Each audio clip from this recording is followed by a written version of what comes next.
First question is about former Prime Minister of Japan, Shinzo Abe, who has died after the gunshot. And like many Georgian officials and civil society visited the residence to express their condolence in behalf of Georgian people. How would you summarize his key achievements to commemorate his life and service to Japan and global security and development? Yes. Well, first of all, thank you for having me for this interview. It's a great opportunity to share with you Japan's view on various issues. Yes, the assassination of former Prime Minister Abe was a huge shock for us. It gave a great sorrow for all Japanese people. We are very grateful for Georgian people who expressed their condolence, expressed their warm words, including the Prime Minister, Mr. Garibashvili, and Foreign Minister, Mr. Dalchashvili, who visited my residence to sign the Book of Condolence, and also other people who came to me expressing their views from all walks of life, including civil society, business, cultural organization. It's a reflection of course, our excellent relationship between Japan and Georgia, but also it's a reflection of Mr. Abe's great respect that he received from foreign countries, including people from Georgia. I would say his achievement was unprecedented, both in domestic and in foreign policies. In domestic policy, he has promoted so-called Abenomics. It's a mixture of different economic policies that promoted Japanese economy, finally ended a long deflation in Japan. And also in the area of foreign policy, he promoted so-called free and open Indo-Pacific. It's Japan's foreign policy vision, which promotes the rule-based order. That means free and open, transparent rules that has to be applied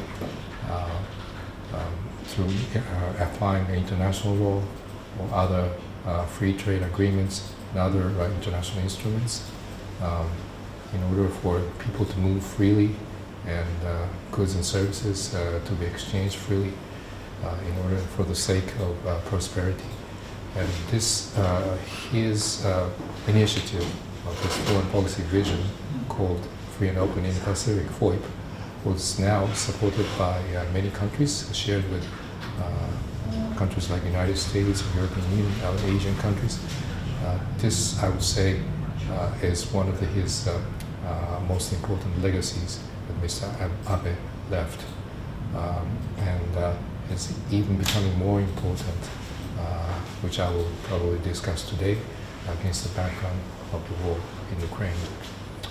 And his state funeral will be held on 27th of September, and we would expect representatives of foreign governments and states, including Georgia, to be present for this occasion. The next question is about your work in Georgia. How would you summarize your tenure in Georgia so far? Yes, thank you very much for the interesting question. Yes, I've been here a little bit more than 1.5 years now, and when we came with my wife, it was in the middle of lockdown. So my first priority was to cooperate with Georgia in fighting against the COVID.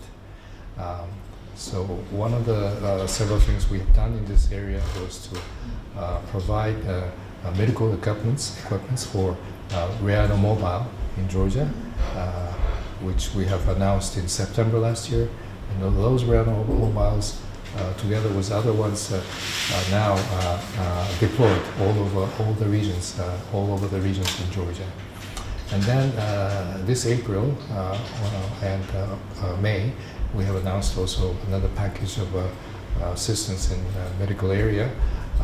These are the equipments that provided to Republican Hospital in Tbilisi, but this was accompanied more importantly with a train of medical personnel, which will be using this, which is I think a good opportunity for those young medical staff to be more efficiently treating the COVID patients in the future.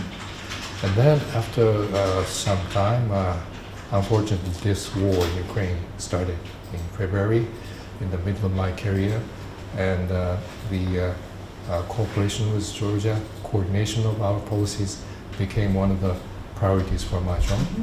So we have arranged foreign ministerial talks in Brussels between Japan and Georgia in April, in the midst of a war in Ukraine. And this was just a couple of days after Mr. Ilya Dalchisidi, the foreign minister, was appointed. And at this earlier stage of his career, it was very meaningful to have this discussion, how to coordinate our policies. We are really closely coordinating our policies, especially in international organizations like United Nations. We brought the case against Russia's action to International Criminal Court, because this is totally a violation of international criminal law, international humanitarian law. So we coordinate each other to bring the case to bring those who are responsible to justice. So this is a Ukraine issue that we're closely coordinating. But against all this background, we're now celebrating the 30-year anniversary of our diplomatic relations between Japan and Georgia. We're really proud of Georgia's achievement over the course of 30 years. So we're organizing different cultural events, business events, and that's one of the reasons why I'm today in your studio in Net Gazeti in Batumi, in Najara Autonomous Republic, because I was invited to Batumi Music Festival, where we brought a Japanese pianist to perform this evening. So cultural events for the 30-year anniversary is now one of the priorities for me. And we mentioned Russia's invasion of Ukraine, and this is the topic we can't ignore, and it has changed the international security architecture totally, as well as the economic and energy trade routes. For example, many of Russian ports became inoperable, while wheat fields are destroyed in Ukraine, and all of this is expected to cause food safety challenges globally. How does this affect the role of Georgia as the middle corridor, and in this context, the role of FOIP, which you mentioned before? Yes, thank you for the question. We consider Russian invasion as a strong challenge against the international rule-based order.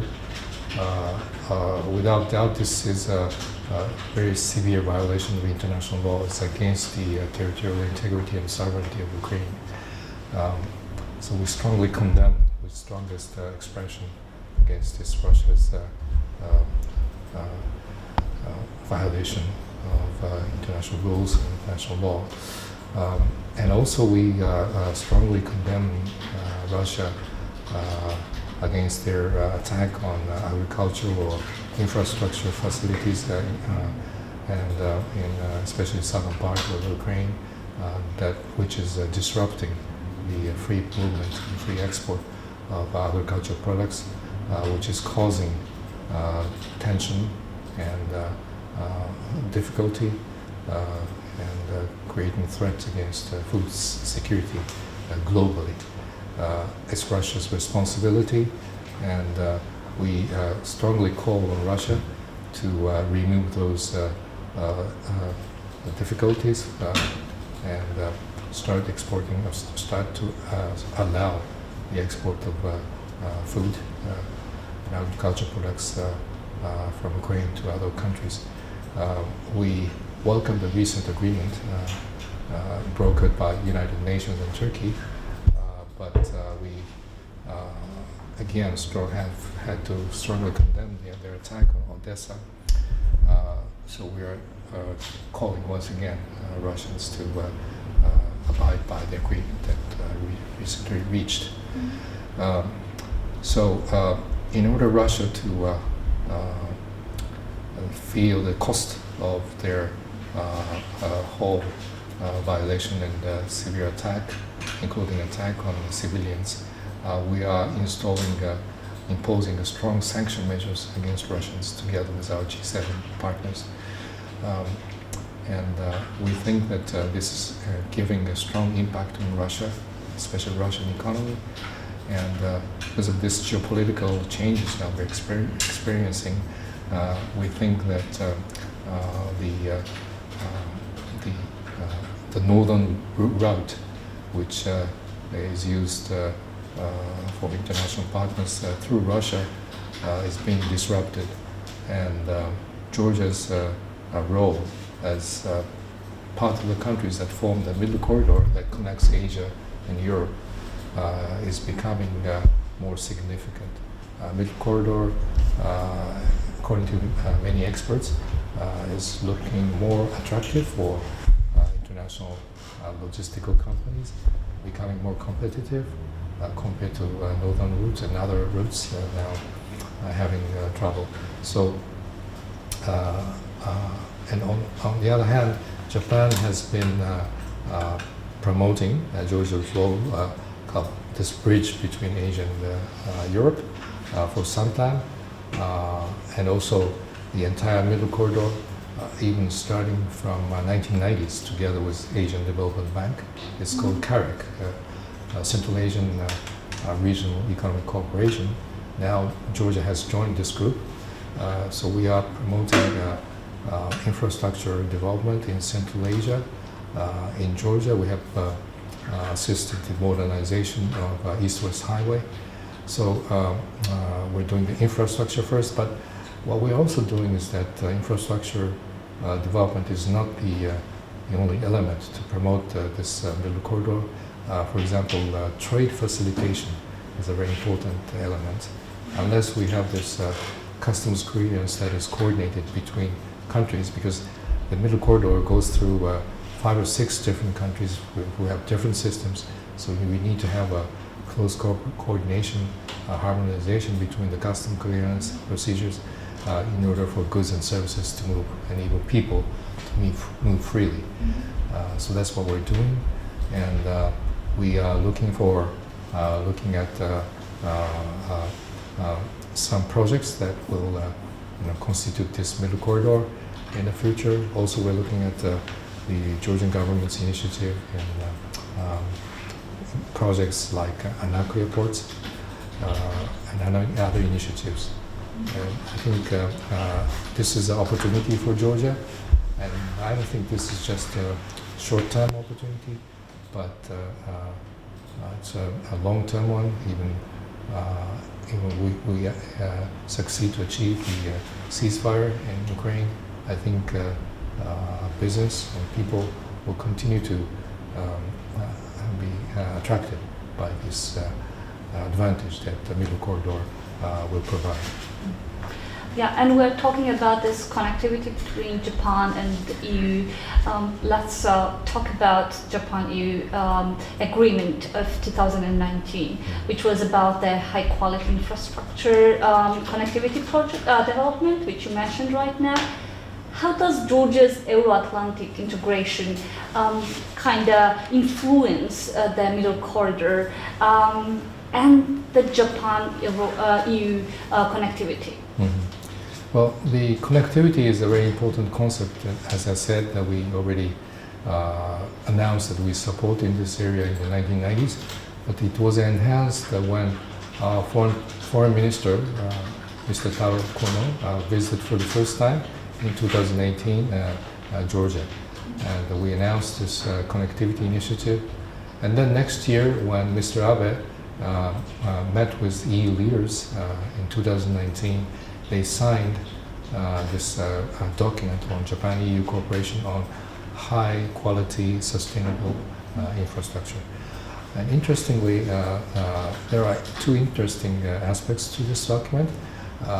One is that the coverage of connectivity in this document is much wider than not just only middle corridor infrastructure or logistical movement of goods, but it also covers transportation, people-to-people connection, or even digital connection. So under this very wide coverage, we would like to promote connectivity globally. Japan and EU are strategic partners, and under SPA, Strategic Partner Agreement between us, we are promoting democracy, rule of law, human rights, and also connectivity globally. But in this 2019 document, we specifically agreed to promote jointly connectivity projects in specific areas, including Eastern Europe, meaning Eastern Partnership countries for European Union. That means including Georgia. So we're now closely talking to European Union countries in Georgia to look for appropriate project on the ground so that we can coordinate our policies in connectivity area. So we're now still searching, but I also would like to add that the reason why we do this is because we believe in the importance of connectivity for the economic prosperity, because unless we have high quality sustainable connectivity projects, it's difficult to achieve further economic growth and prosperity in this region. That's one thing. And the reason why we say high quality and sustainability is that there were cases in other regions, unfortunately, that those projects were used for political reasons and making the recipient countries dependent on financial assistance they were receiving through debt burden and so forth. And also we saw different cases where the social responsibility or environmental responsibility were violated during the development of those infrastructure projects. So that's why we say high quality and sustainable, compatible with socially responsible norms and transparency without any corruption, and also environmentally safe projects, which has to be promoted under this concept. And Georgia is quite a appropriate place to promote these concepts, ideas, and we look forward with talks with European Union involving Georgian counterparts to identify the projects. Just out of curiosity, do you mean the Belt on the Road initiative with that projects which were not sustainable, right? The example you just mentioned. Mm-hmm. Well, there were cases under this Road and Belt initiative that led to this kind of problematic cases. What we say to the Chinese is that join us under this concept. So actually in the same year, 2019, during the G20 summit where Mr. Xi Jinping joined us, we agreed to sign the document on similar concept of a high quality infrastructure. So we are inviting Chinese to join us promoting this together. We're closely, of course, following how not only China but all the 20 countries and also other countries globally, so that they can promote this, I would say, value-oriented idea of promotion of infrastructure for the sake of economic prosperity. And my another question is about last year's investment agreement between Georgia and Japan, and also there was signed that so-called tax treaty, which are very soon to get into force. What should we expect from those agreements, and how will they affect Georgia-Japan economic relations? And also, could you tell us about the Japanese investment opportunities in Georgia, especially in energy sector, sustainable energy sector, because that's been challenging for Georgia in terms of energy security. It's a very good question. Yes, we signed last year investment treaty and taxation treaty, 2 treaties. First, the investment treaty, and I would say both treaties went into force already last year. And the first one, the investment treaty, establishes a legal framework for a better investment climate where businesses can feel more transparent and also more predictable and stable legal rules, framework for the investments. And it protects investors and of course investors' assets under this treaty. It is a very advanced type of treaty that prohibits, for example, specific type of actions initiated by the recipient country in order to have free decisions of the investors, and this creates a very good liberal environment for the decision making. This will, for example, prohibit the recipient countries to ban, for example, free disbursement of dividends that they, for example, if they wish to send the money back to their home country, the receiving country is not allowed to ban that kind of free movement of assets. So through this agreement, we expect that the business, Japanese business, will gain or understand the signal of this a better framework, more predictable. Predictability is one of the very, very basic requirement for any business, not only Japan but elsewhere as well. So I hope they will understand and receive the right signal coming from this treaty. Same thing with taxation treaty. It is for avoidance of double taxation and also to avoid the evasion of not paying tax. So this also establishes a very good foundation for future economic exchange, business-to-business relations. And to answer your second part of your question, yes, Japanese business is now looking at several areas for their future investment. One is a hydropower plant. Japanese energy giant TEPCO has already announced their investments, and they invested in Dariyari hydropower. It's a middle-sized hydropower plant in near Kazubegi Mountain. Another area is car trade. The Toyota Caucasus has been investing in Georgia for more than 15 years now. They came in 2006, and they're increasing the investment in order to import Toyota cars to Georgia and for domestic consumption, but also they re-export to countries like Azerbaijan. So these are the main two areas. But as you say, renewable energy is very prospective areas for Japanese business. We would like to see more investment in renewables, including not just hydropower, but also in the areas that Japanese business is very good at, which is energy-saving technology. Because in Japan we have very little natural resources. Only resources we have in Japan is people. That's why we invest in people rather than somewhere else. But in any case,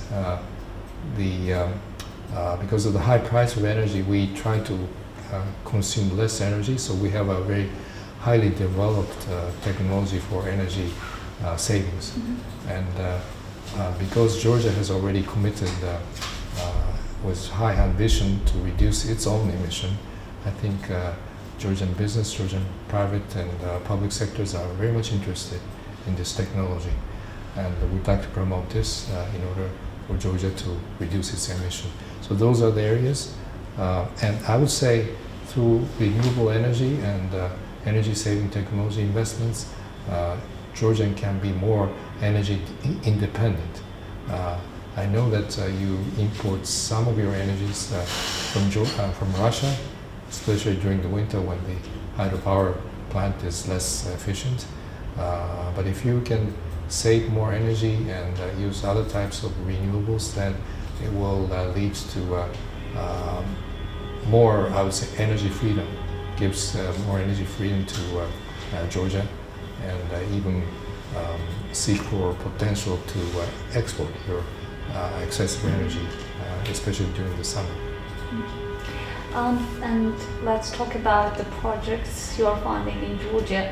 Actually, Japan has generous ODA programs for Georgia, including a GGP Human Security Program, as well as the larger projects funded by Japan International Cooperation Agency.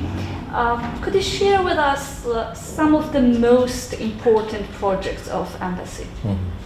Well, first of all, we talked about connectivity. So we, as I said, was very energetically looking for good connectivity projects. So that's one of the priorities. We already have done that through our East-West Highway project, but that's just one big step, and we want to do another big step or other smaller projects, but in connectivity area. That's first. And secondly, as I said, when I came, we were very keen to promote our cooperation in fight against the pandemic.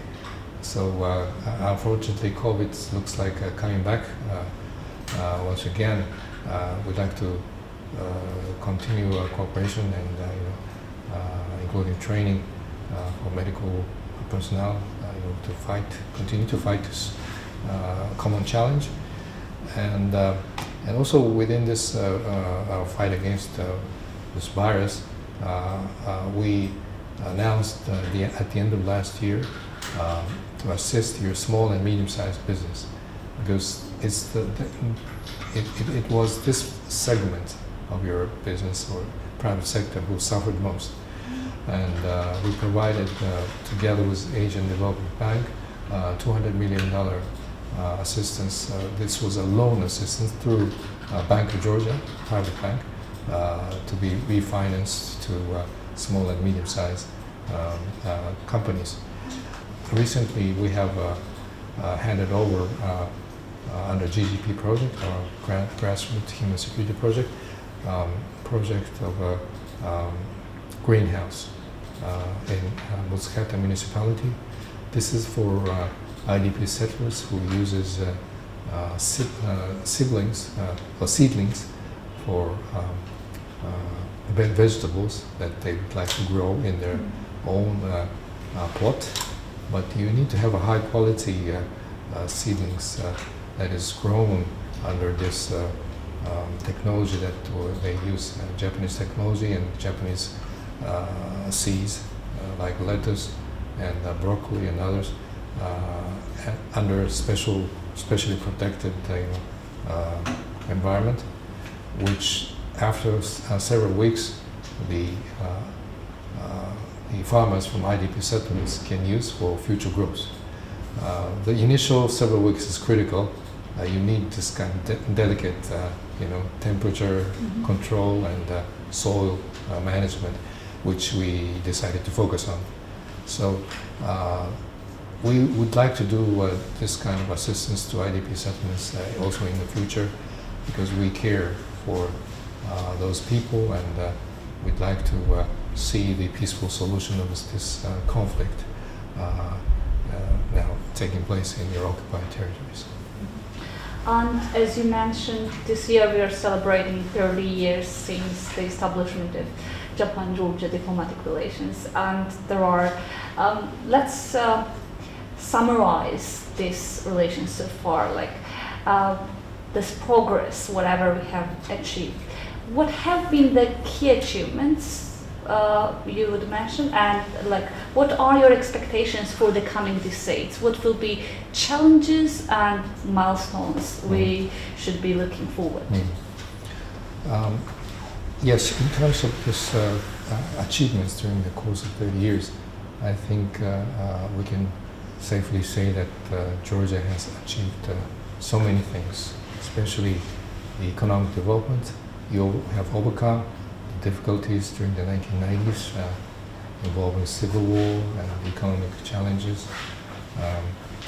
Then there was a war in 2008, of course, followed by small wars in Abkhazia and Ossetia. This outcome of 2008 war still goes on, and it is the most difficult challenge for Georgia right now. But despite all these difficulties that we have suffered through this 2008 war, we have made huge progress over the course of 13, 14 years until now. So those are, I think, a huge achievement that you can be proud of. We're also proud of because we are part of this journey, part of this progress. Japan has been supporting your independence and territorial integrity from the very day one of your independence in 1990s. We're also very proud of your achievements. So I would say this is our joint achievement in the course of 30 years of our diplomatic relations. What are the next challenges in the next decade? Of course, this huge challenge of occupied territories still goes on, and that's why we will continue to support the peaceful settlement, support your Georgia's territorial integrity within the internationally recognized borders, but also would like to address the problem of IDPs, their communities. So that's something that we will continue in the next decade. Second challenge, or the most important priority, is to support your Euro-Atlantic integrity. As I said, Japan, EU is a strategic partners, so it's in our interest to see Georgia becoming part of the European Union or NATO. This is second. We support your democracy and human rights. That's our second priority. Third one is promotion of business-to-business relations. Yes, we've been, as you asked me rightly, supporting Georgia's economic growth, economic development, your nation-building efforts through our official development aid, ODA assistance. But as you go now moving from a lower income group, now you're becoming maybe in the middle income group gradually, not immediately, but gradually. Into that category, we are retreating away from those eligible countries eligible for grant assistance. So you're still eligible for the loan assistance, but I think if we reach that stage, it's the time when you need to promote the business-to-business relationship, and that will be our embassy's priority and Georgia's priority as well. So it's how we attract both businesses together is the next decade's third challenge. And the last but not least is, for Georgia, I think it's very important to not get into the trap of so-called middle-income states. There are cases, especially in Latin American countries, when they reached, let's say, $10,000 GDP, annual GDP per capita, suddenly they see a very drastically dropping growth rate. And the researchers, they argue what's the reason, but we don't want to see Georgia going into that trap. So, but I think there are some ways out solutions. One, I would say, is to continue, especially move away gradually and go into the areas of investment in innovation. That's one solution. The other way is to invest, like we did in Japan, invest in people, meaning train young people especially to get high level skills for changing the economic structure to cope with the new high-income environment, not fall into this trap. Let's talk about Japanese culture, language, and art, which is very popular among Georgian young and children. What would be your advice for them for learning and development all this? It becomes hobby for dozens of them.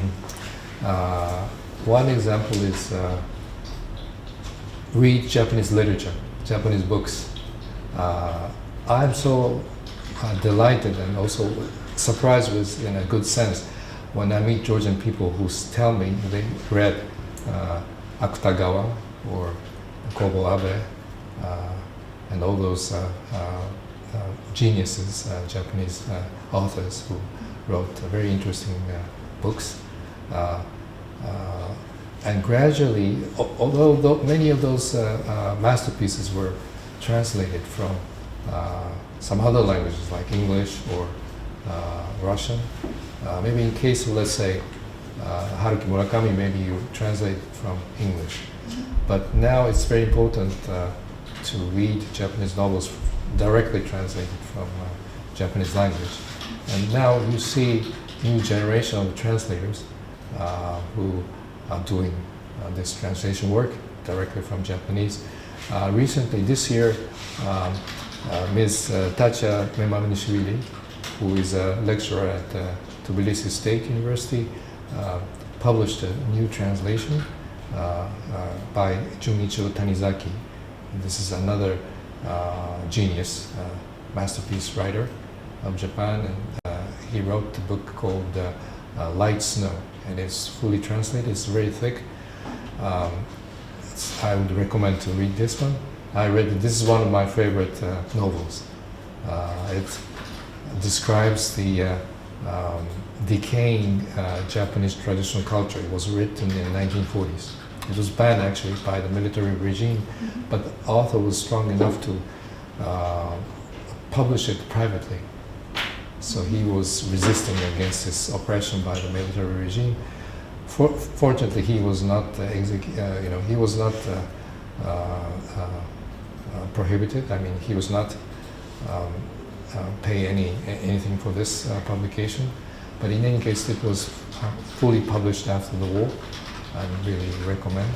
And today, we'd like to give this gift to our joint project of mobile literature, another addition to your library. Thank you, sir. This book translation. And another advice is to study Japanese language. You might say that other than anime or Japanese comics, you don't have any opportunity to study Japanese language. No. Please visit our website. There's a small icon that says study Japanese, actually in Japanese language.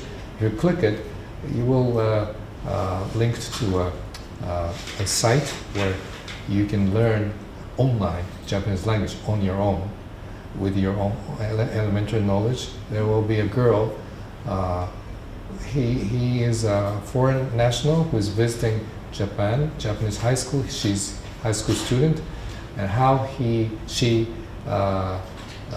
tries to get used to a Japanese way of life using Japanese language is the subject of this story. And you can learn through these different video clips Japanese language.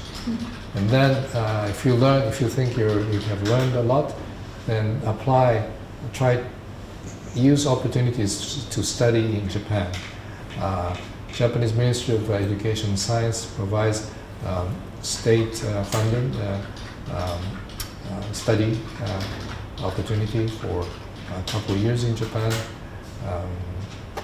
Another way is you can use university-to-university agreement. Our embassy promoted the agreement between Free University in Tbilisi and Shikoku University in Tokushima Prefecture, southwestern part of Japan. A little bit similar to Ajara, because Ajara is also in southwest of Georgia. And Tokushima Prefecture hosted Georgian rugby team and Georgian the Paralympians last year. So they got interested in having cooperation with Ajara and through sports. And this has also had impact on one of the universities in this not Republic of Prefecture there to get in touch with, not unfortunately in Ajara, but in Tbilisi, a free university. And they have agreed on promotion of students and faculty. So if you wish to study at free university, maybe you can use this opportunity. And we're promoting the same kind of agreement with universities in Japan and Georgia, so maybe in the future other universities can join. So those are the my advice. And, a lot of advices, but I hope you can choose your own. Yeah. Is there planned any kind of small exchange, language exchange projects for youth, or maybe you have the experience of this already? Yes. Of course, under COVID, but we have done a couple of online lectures, especially in the sphere of literature or Japanese culture, like a bonsai. Bonsai is miniature trees. We love to make everything small, so we have done this. Not necessarily language itself, but through studying, learning those interesting cultural exchange projects. Maybe you can also have an opportunity to say a few words in Japanese. Tell us what would be your message for our, Georgian audience of Batumi Gazette. Yes, well, thank you for that question. If I must choose only one message, it will be as follows. I believe in Georgia's future, and Georgia's future is in its strong democratic state institutions and vibrant civil society, and we can help Georgians in making progress, moving forward towards establishment of those strong state institutions and vibrant civil society through sharing with you Japan's own experience. And as you know, we were successful in achieving a mature democratic society equipped with advanced technology while preserving traditional cultural tradition and while not being part of Western camp. We're not from the Western civilization, we're non-Western culture, but we have achieved all those things that I mentioned. And now Georgia being given European perspective by the Brussels, I think Georgia can achieve what we have achieved, and much quicker than we have done. But if you can do it if you can unite yourselves through concerted efforts of different segments of your society. In case of Japan, it was the national goal to catch up the West that we put in front of us in 1960s and 70s when we were rapidly advancing in terms of our democracy and economic development, which made people come together and put their efforts in order to achieve this national goal. So we can help you through sharing this experience. That's my message, helping your goal to achieve the Euro-Atlantic integration. And I would say this goal, if I can name this your goal, like in case of catch up with the West in Japan, I would say it's a project Georgia. It's your project. It's not mine. It's not somebody else's. But if I may have the privilege to name it, I would name it not Project EU, but Project Georgia, because it's in the benefit of all Georgian people. Thank you. And lastly, you mentioned about all those cultural events that will take place because of this celebration of this year. What other events, I mean cultural events, should we be expecting during the in the middle of August, we will be holding sushi exhibition. Sushi is something you eat. It's not something that you don't watch. But in case of this will be an exhibition of sushi culture, sushi history, sushi business,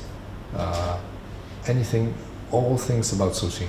So it's going to be, sorry again, but it's going to be in Tbilisi History Museum, opening in the middle of August. It will run through for 5 weeks until in the beginning of September. So if you have a chance to visit Tbilisi, please come and see with your eyes what is sushi culture. And then on 1st through 3rd of September, there will be anime showing.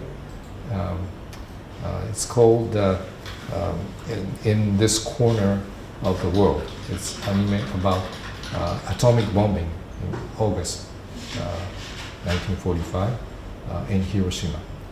So it's about war, but we will be showing this movie in Nicosia village, just outside of the occupied territories, in order to focus on the specific theme of war. And I think this anime was so successful, very popular, and it was awarded many times in Japan.